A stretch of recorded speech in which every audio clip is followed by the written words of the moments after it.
Ya, teman-teman, mari kita bersama berdoa sebelum kita membaca firman Tuhan ya.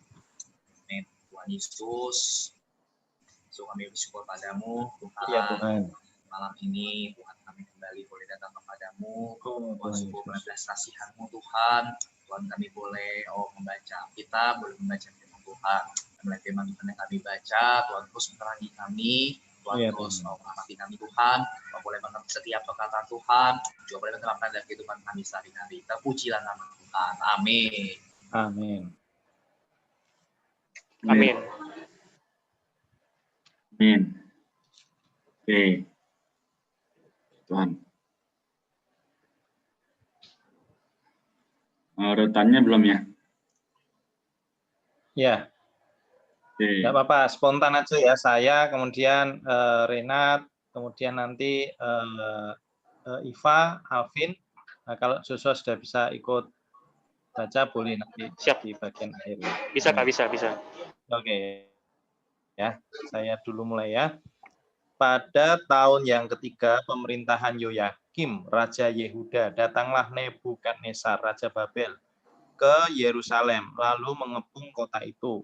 Tuhan menyerahkan Yoyakim, Raja Yehuda, dan sebagian dari perkakas-perkakas di rumah Allah ke dalam tangannya. Semuanya itu dibawanya ke tanah Shinear, ke dalam rumah dewanya. Perkakas-perkakas itu dibawanya ke dalam perbendaharaan dewanya. Lalu Raja bertitah kepada Aspenas, kepala istana, untuk membawa beberapa orang Israel yang berasal dari keturunan raja dan dari kaum bangsawan. Amin. Ini orang-orang muda yang tidak ada sesuatu celah, yang berperawakan baik, yang memahami berbagai-bagai hikmat, berpengetahuan banyak, dan yang mempunyai pengertian tentang ilmu, yakni orang-orang yang cakap untuk bekerja dalam istana raja, supaya mereka diajarkan tulisan dan bahasa orang Kasdim. Dan raja menetapkan bagi mereka pelabur setiap hari dari santapan raja dan dari anggur yang biasa diminumnya. Mereka harus dididik selama 3 tahun dan sesudah itu mereka harus bekerja pada raja. Di antara mereka itu ada juga beberapa orang Yehuda, yakni Daniel, Hananya, Misal, dan Azaria. Ayat 7, pemimpin pegawai istana itu memberi nama lain kepada mereka. Daniel dinamainya Belsazar, Hananya dinamainya Sadrak, Misael dinamainya Mesak, dan Azaria dinamainya Abednego. Daniel berketetapan untuk tidak menajiskan dirinya dengan santapan raja dan dengan anggur yang biasa diminum raja. Dimintanyalah kepada pemimpin pegawai istana itu supaya ia tak usah menajiskan dirinya. Ayat 9, maka Allah mengaruniakan kepada Daniel kasih dan sayang dari pemimpin pegawai istana itu. Tapi berkatalah pemimpin pegawai istana itu kepada Daniel, aku takut kalau tuanku raja yang telah menetapkan makanan dan minumanmu berpendapat bahwa kamu kelihatan kurang sehat daripada orang-orang muda lain yang sebaya dengan kamu, sehingga karena kamu, aku dianggap bersalah oleh raja. Kemudian berkata Daniel kepada penjenang yang telah diangkat oleh pemimpin pegawai istana untuk mengawasi Daniel, Hanania, Misael, dan Azaria. Adakanlah percobaan dengan hamba-hambamu ini selama 10 hari, dan biarlah kami diberikan sayur untuk dimakan dan air.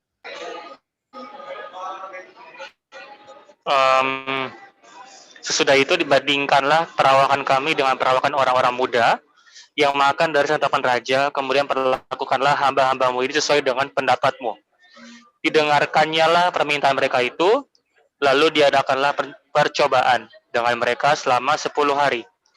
Setelah lewat 10 hari, ternyata perawakan mereka lebih baik, dan mereka kelihatan lebih gemuk daripada semua orang muda yang telah makan dari santapan raja.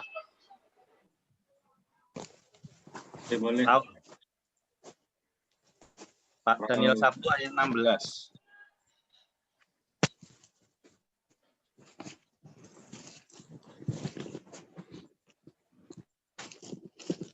Oke, kalau belum saya belum tidak apa-apa ya. Kemudian penjenang itu selalu mengambil makanan mereka dan anggur yang harus mereka minum, lalu memberikan sayur kepada mereka. Kepada keempat orang muda itu, Allah memberikan pengetahuan dan kepandaian tentang berbagai-bagai tulisan dan hikmat. Sedang Daniel juga mempunyai pengertian tentang berbagai-bagai penglihatan dan mimpi.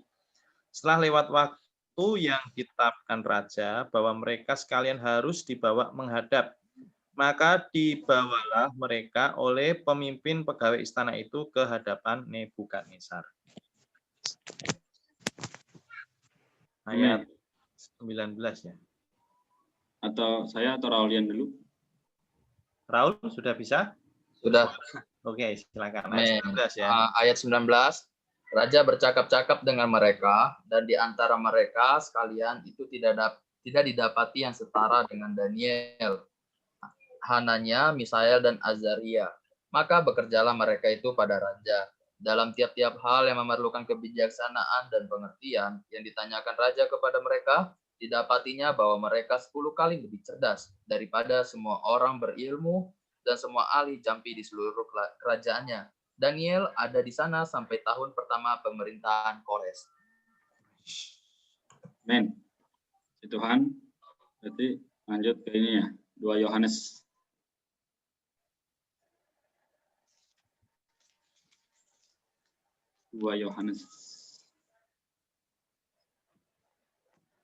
Pasal ya. 2 Yohanes aja. Ayat 1 sampai 13. Silahkan Ica kalau sudah bisa. 2 Yohanes 1 ayat 1 sampai 13. Salam dari penatua kepada ibu yang terpilih dan anak-anaknya yang benar-benar aku kasihi. Bukan aku saja yang mengasihi kamu, tetapi juga semua orang yang telah mengenal kebenaran. Oleh karena kebenaran yang tetap di dalam kita dan yang akan menyertai kita sampai selama-lamanya. Kasih karunia, rahmat, dan sejahtera dari Allah Bapa dan dari Yesus Kristus Anak Bapa akan menyertai kita dalam kebenaran dan kasih. Amin. Oke, jadi lanjut saya. Aku sangat bersuka cita bahwa aku mendapati bahwa separuh dari anak-anakmu hidup dalam kebenaran sesuai dengan perintah yang telah kita terima dari Bapa. Dan sekarang aku minta kepadamu, Ibu, bukan seolah-olah aku menuliskan perintah baru bagimu, tapi menurut perintah yang sudah ada pada kita dari mulanya, supaya kita saling mengasihi. Dan inilah kasih itu, yaitu bahwa kita harus hidup menurut perintahnya, dan inilah perintah itu, yaitu bahwa kamu harus hidup di dalam kasih, sebagaimana telah kamu dengar dari mulanya. Ayat 7. Sebab banyak penyesat telah muncul dan pergi ke seluruh dunia yang tidak mengaku bahwa Yesus Kristus telah datang sebagai manusia. Itu adalah si penyesat dan antikristus. Waspadalah supaya kamu jangan kehilangan apa yang telah kami kerjakan itu, tetapi supaya kamu mendapat upahmu sepenuhnya. Ayat 9. Setiap orang yang tidak tinggal di dalam ajaran Kristus, tetapi yang melangkah keluar dari situ, tidak memiliki Allah. Barang siapa tinggal di dalam ajaran itu, ia memiliki bapa maupun anak. Ya, jikalau seorang datang kepadamu dan ia tidak membawa ajaran ini, janganlah kamu menerima dia di dalam rumahmu dan janganlah memberi salam kepadanya. Sebab barang siapa memberi salam kepadanya, ia mendapat bagian dalam perbuatan yang jahat. Sungguh pun banyak yang harus kutulis kepadamu. Aku tidak mau melakukannya dengan kertas dan tinta, tetapi aku berharap datang sendiri kepadamu dan berbicara berhadapan muka dengan kamu, supaya sempurnalah sukacita. Salam kepada kamu dari anak-anak saudaramu yang terpilih.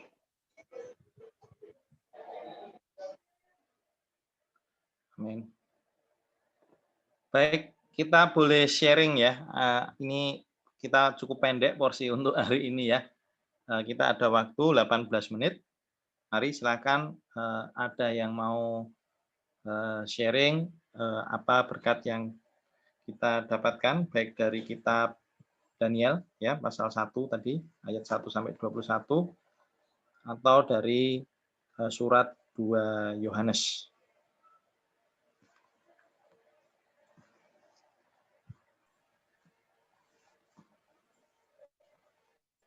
Ada mungkin Alvin atau Raul ya. Ya, saya dulu deh, apa-apa. Ya. Ya, dari kitab Daniel ya, ini bagus ya. Jadi ini bagaimana pertama kalinya Daniel dikisahkan ya dalam Daniel. Jadi di sini dikatakan di ayat 6 ya, bahwa Daniel itu adalah orang Yehuda. Nah, tetapi di ayat 8 bahwa dikatakan Daniel itu bukan orang biasa gitu.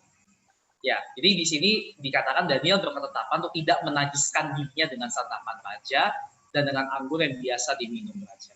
Ya, ini artinya apa? Daniel itu kan orang muda ya, orang muda yang memang bisa saja gitu, dia itu mengikuti tren, bisa dikatakan tren yang ada pada saat itu. Tetapi Daniel ini orang muda yang berbeda. Ya, dia itu tidak mau mengikuti hal-hal yang seperti itu gitu. Dibilang tidak menajiskan dirinya dengan santapan raja dan dengan anggur. Ya, anggur itu kan sesuatu yang memabukkan. Ya, hari ini dunia pun juga memabukkan kita. Ya, kita sebagai orang muda harus melihat gitu. Ya, Daniel aja ya bisa melihat pandangan ini, bisa melihat visi ini. Gitu. Ya, kita sebagai orang muda pun juga perlu demikian, teman-teman dan juga di sini. Ya, mungkin itu yang dari Daniel, yang dari 2 Yohanes ya. Di sini ya saya melihat ya bahwa ayat 9 nih. Setiap orang yang tidak tinggal dalam ajaran Kristus tetapi yang melangkah keluar dari situ tidak memiliki Allah. Ini dari sisi negatifnya. Ya, dari sisi positifnya, barang siapa tinggal di dalam ajaran itu yang memiliki Bapa. Ya, sebetulnya ya ini kembali lagi ke diri kita masing-masing begitu. Apakah ya kita memilih untuk tinggal dalam ajaran itu atau bahkan sebaliknya gitu, meninggalkan ajaran itu. Karena dikatakan ketika kita tinggal dalam ajaran, dalam artian di sini ajaran ini adalah bisa mengacu kepada firman Tuhan begitu. Ya, ia memiliki Bapa maupun. Ya, jadi ketika kita datang kepada firman Tuhan itu, ya kita sebenarnya sudah memiliki Kristus dan juga Bapa yang punya Kristus begitu. Ya, moga melalui pembacaan hari ini kita bisa melihat gitu, bahwa Alkitab itu adalah ya sesuatu yang Kristus wahyukan sendiri. Amin. Amin. Tuhan. Amin. Oke. Mungkin saya lagi sedikit ya. Jadi ya, benar tadi yang dikatakan Alvin, bagaimana hari ini terutama kita orang-orang muda yang tinggal dalam dunia ini, yang kita tahu adalah dunia adalah segala sesuatu yang di dalamnya sebenarnya adalah milik iblis. Ya, tetapi di ayat 14 dikatakan, ayat 14.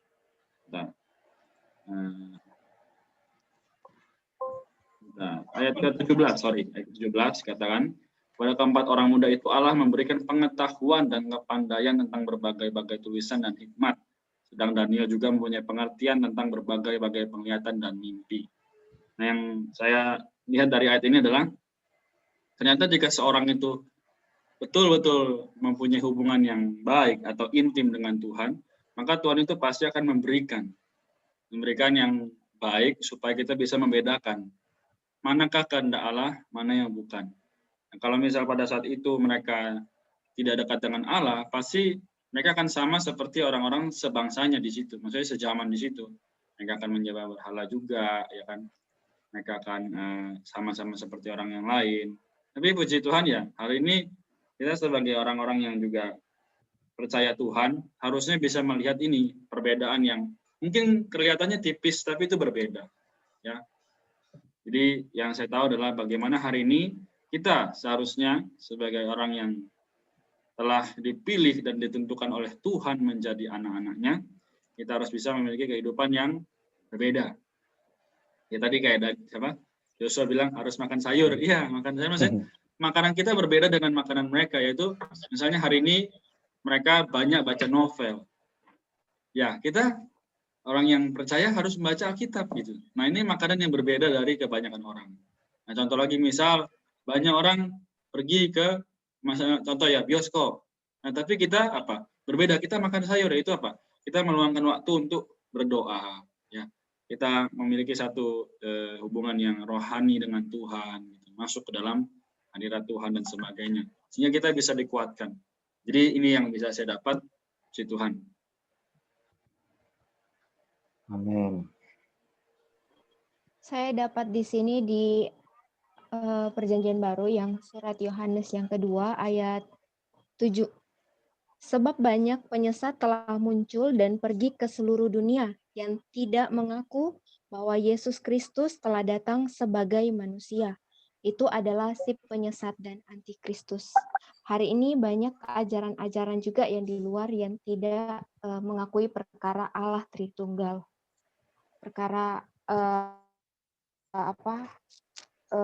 Allah Tritunggal ini ada ya Allah Tritunggal, tiga persona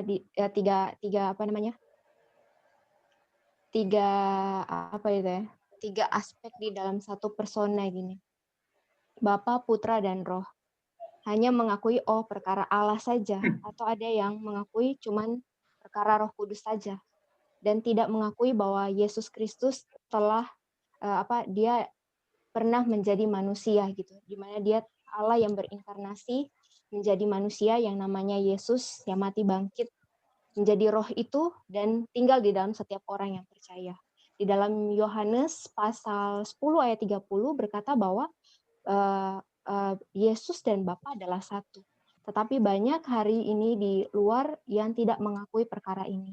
Jadi melalui ini saya kembali lagi ya diingatkan sebagai orang-orang muda betapa pentingnya firman Tuhan gitu. Kalau di dalam kitab Mazmur pasal 119 ayat 9 kalau nggak salah ya, bahwa hari ini yang menjaga kelakuan kita bersih sebagai orang-orang muda adalah firman Tuhan. Amin. Jadi tanpa firman Tuhan akan sangat mudah disesatkan oleh berbagai macam ajaran-ajaran di luar sana. Ya, puji Tuhan, satu-satu ajaran kita yaitu firman Tuhan yang ada yang kita baca hari ini. Jadi betapa pentingnya supaya orang-orang muda hari ini bertekun, berjeri lelah di dalam firman Tuhan. Amin. Amin. Mungkin Ica ada mau sharing juga? Karena saya kurang mengerti karena telat masuk tadi, mungkin iya. saja. Iya, Pak. Oke, baik. Oke, karena waktu ya, saya tutup dengan sedikit kesimpulan ya, bukan kesimpulan sih. Jadi Daniel ini kita membaca dari pasal 1 ayat 1 sampai 21, kita bisa menjadi 3 bagian ya. Bagian pertama itu ayat 1 sampai ayat 7. Itu mengisahkan tentang bagaimana Daniel dan bangsanya dibuang, ya kan? Dibuang artinya apa? Dibawa dari tanah air mereka di tanah Yehuda, terutama di kota Yerusalem ya, dibuang ke tanah Sinear, di mana di sana adalah kerajaan Babilonia. Bukan hanya secara geografis mereka dipindahkan ya, tapi secara kebudayaan mereka ini juga dibuat supaya mereka ini memasuki atau berubah budayanya kan menjadi budaya orang Babilonia, ya kan. Nah, Babel itu memang pada zamannya itu adalah pusat kebudayaan yang sangat maju, ya, bahkan peninggalannya masih kita rasakan sampai hari ini ya. Contohnya pembagian 1 jam 60 menit, ya, 1 menit 60 detik itu sebenarnya adalah sistemnya dari zaman Babilonia ya. Nah, kemudian kita pakai huruf Romawi ya, itu nenek moyang huruf Romawi itu sebenarnya juga namanya huruf paku atau cuneiform ya, itu juga adalah peninggalan orang-orang Babilonia. Jadi orang Babilonia itu sangat ini sekali ya, sangat berbudaya sekali. Tetapi kebudayaan mereka ini adalah kebudayaan yang tanpa Allah, ya kan? Sehingga artinya Daniel ini sedikit demi sedikit dimasukkan ke dalam kebudayaan Babilonia agar Daniel ini tidak lagi menyembah Allah, tidak lagi menyembah Tuhan, ya, tetapi mereka menyembah berhala sampai nama-namanya Daniel ini dan teman-temannya diganti. Itu kan nama-nama berhala itu, ya kan? Dikatakan Daniel diganti namanya menjadi Belsasyar, ya. Hananya diganti namanya menjadi Sadrak. Misael dinamai Mesak, Asaria dinamai Abednego. Nah, itu proses orang Babel itu mengubah mempengaruhi orang-orang Yehuda yang tadinya menyembah Tuhan ini, sehingga mereka dipaksa atau mungkin secara halus ya untuk meninggalkan Allah mereka. Tetapi di bagian yang kedua mulai di ayat 8 sampai 16 kita melihat respon Daniel. Ya, Daniel apa? Dia dikatakan apa? Daniel berketetapan untuk tidak menajiskan dirinya dengan santapan raja dan dengan anggur yang biasanya diminum raja. Ya, karena memang santapan raja, anggur raja itu memang pada kebudayaan orang Babel itu dipersembahkan dulu kepada berhala. Ya kan?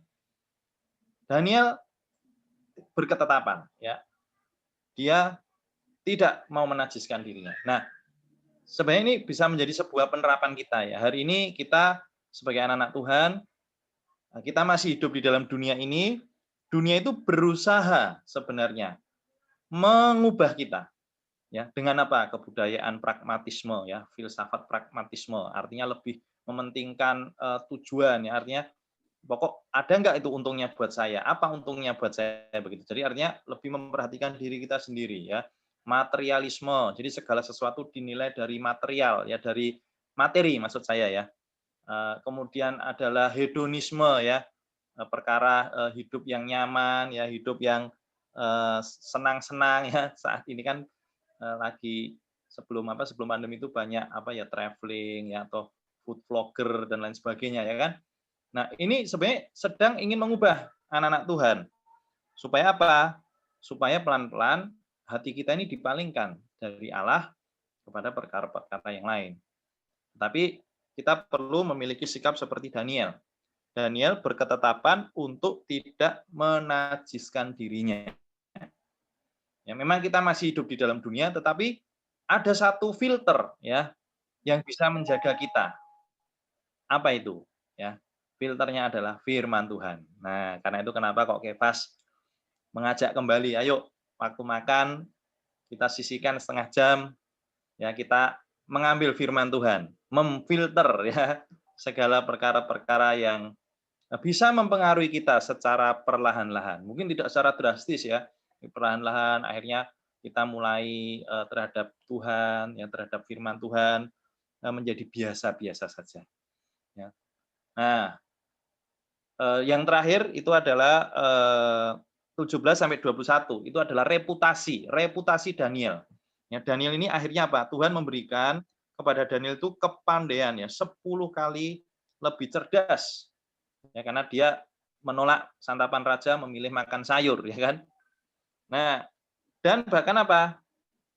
Kalau kita melihat Daniel ini dikatakan di ayat 21 dia ada di sana sampai tahun pertama pemerintahan Kores.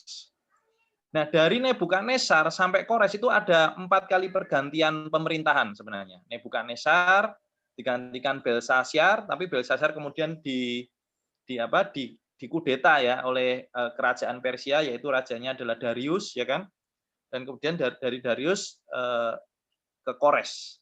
Jadi 4 pemerintahan, tapi Daniel ini tetap memiliki reputasi yang bagus sehingga dia tetap dipercaya oleh pemerintahan ya, baik itu Nebukadnezar, Belshazzar, Darius maupun Kores ya. Dan di masa Kores inilah bangsa Israel diberikan izin untuk kembali dari pembuangan ke tanah airnya, yaitu di Yehuda ya, di Yerusalem.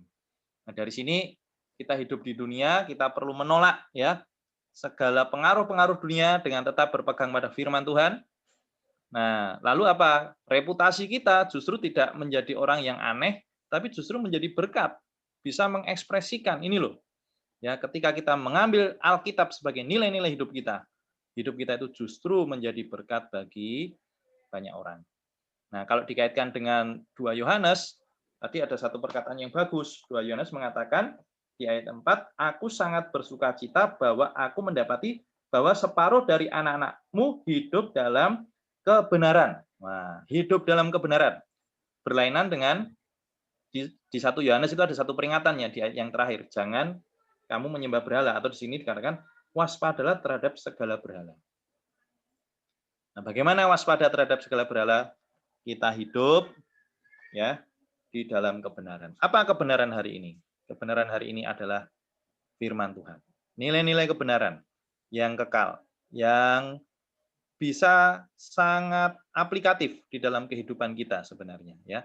Alkitab bukan sebuah buku yang kuno ya, tetapi Alkitab adalah sebuah bukan hanya sekedar tulisan hitam di atas putih ya, tetapi melalui Alkitab kita bisa bertemu dengan Tuhan, bisa menerima suplai rohani, ya bisa dikuatkan, bisa dibersihkan ya dari unsur-unsur dunia yang berusaha memalingkan kita dari Allah kita yang hidup, ya Tuhan Yesus Kristus. Oke, saya pikir itu 6:29, 1 menit kita berdoa. Nah, ini kalau misalnya Kak Yosua udah bisa berdoa, boleh menutup di dalam doa ya. Oke, siap. Menutup kita. Amin. Ya, mari kita, oh ya, bentar. Oke, siap. Mari kita berdoa. Ya. Bapak Surgawi, selamat malam Bapak. Terima kasih atas berkat-Mu bagi kami dalam satu hari ini, dan saja kami menyelesaikan pembacaan Alkitab kami, ya Tuhan. Biarlah kami di sini belajar untuk bisa menghargai tubuh ataupun pribadi yang telah Tuhan berikan kepada kami, ya, Tuhan. Untuk bisa menghargai hidup kami dan bisa menjadi pribadi-pribadi yang melaksanakan firman dan kehendak-Mu di dalam dunia ini. Dan bantulah kami Tuhan, di setiap pergumulan dan setiap aktivitas kami ke depan, di setiap tugas-tugas kami, biarlah kami bisa menjadi pribadi yang mencerminkan kehendak-Mu, Ya, dan pada akhirnya nama-Mu saja Tuhan yang dipermuliakan. Inilah doa kami ya Tuhan, kami serahkan untuk kedalam tangan-Mu, biar kehendak-Mu yang jadi Tuhan. Haleluya, amin. Amin. Mungkin kita bisa ambil foto kalau memungkinkan, Kak Renat, untuk dokumentasi kita hari ini.